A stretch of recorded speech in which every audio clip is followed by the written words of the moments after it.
সারা বিশ্বের মানুষ বাংলাদেশের দিকে তাকিয়ে থাকে বিশ্ব ইজতেমার সময়, বিশেষভাবে ধর্মপ্রাণ মুসল্লিগণ, এবং তারা বাংলাদেশে আসে। আপনারা জানেন অনেক হাজার হাজার মুসল্লি বাংলাদেশের এই বিশ্ব ইজতেমাতে আসে, ইউরোপ, আমেরিকা, আফ্রিকা, বিভিন্ন দেশ থেকে তারা তাকিয়ে আছে বাংলাদেশের এই ইজতেমার দিকে।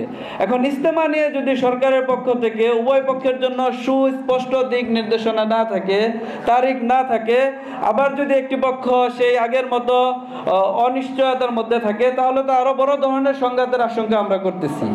আপনাদেরকে ডাকা, আমাদের এই জমা হওয়া, সরকারের কাছে আমাদের এই আবেদন, উভয় পক্ষের জন্য সুস্পষ্ট দিক নির্দেশনা দেন।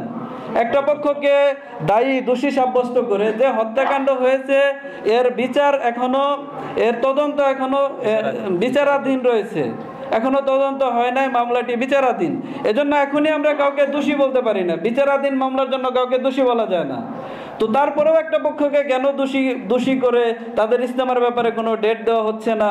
আবার আমরা শুনতে পাচ্ছি কোনো জায়গায় বলা হচ্ছে যে একটা পক্ষকে আর কোনোদিন টঙ্গীতে ইজতেমা করতে দেওয়া হবে না, এই মুসলেকা দিলে তাদেরকে টঙ্গীতে ইজতেমা করতে দেওয়া হবে। এটা তো কোনো নিরপেক্ষ অবস্থানের কথা হইতে পারে না।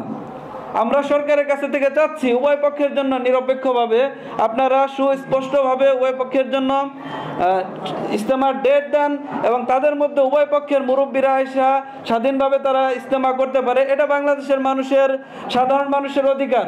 নাগরিক হিসাবে, বাংলাদেশের নাগরিক হিসাবে স্বাধীনভাবে তারা সভা করবে, সমাবেশ করবে, এটা মানুষের মৌলিক অধিকার।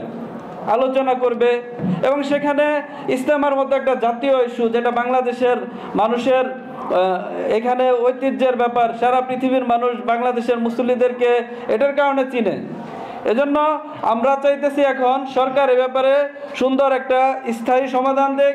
কাকরাইলের ব্যাপারে একটা পক্ষ অবস্থান নিয়ে রাখছে, দখল করে রাখছে। এই দখলদারি যদি করে থাকে আরেকটা পক্ষ কোনো একবার আবার সংঘর্ষের রূপ নেবে।